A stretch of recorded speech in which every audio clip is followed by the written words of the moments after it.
Sleep! Mom! Yeah.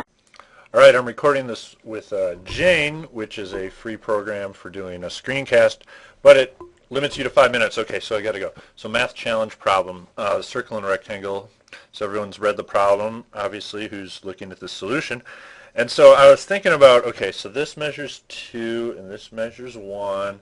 And I was thinking about, okay, maybe you can do some trig with trying to figure out the angle to find where this is. And then I had an idea. I figured, hey, let's think of this as being in a coordinate plane, if you will.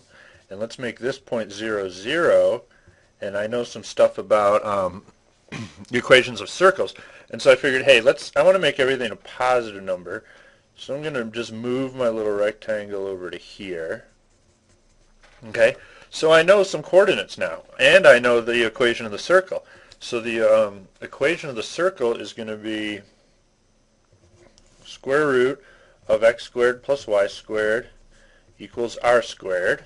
So this point here obviously is going to be r comma 0, and that makes this point right here rr. And so what's nice is it makes this point right here be, let's see, so that would be the point r minus 2 comma r minus 1. Okay, but I also know that this distance from here to here is r. So using distance formula, we know then that, let's take this coordinate right here and use distance formula. So we have that r minus 2 squared plus r minus 1 squared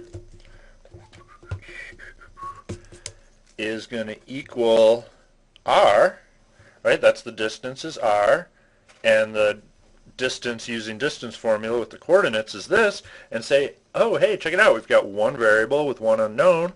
So let's just go ahead and solve that for r. And so doing some distributive property with the squarings, and let's just square both sides. So we end up with r squared minus 4r plus 4 plus r squared minus 2r plus 1 equals r squared. Remember, we squared both sides, get rid of that square root. And we can do that here without worrying about plus or minus, because we know r is going to be positive. So we don't have to worry about any negative scenarios. And so now continuing to solve for r, we get, doing some algebra, we get r squared minus 6r plus 5 equals 0. And that, of course, factoring that thing out and finding the roots, we get that r is equal to 1 or r equals 5. And of course, r equaling 1 doesn't make sense in this situation. And so we know that r equals 5. And that's the radius. Nice. 3 minutes, 30 seconds.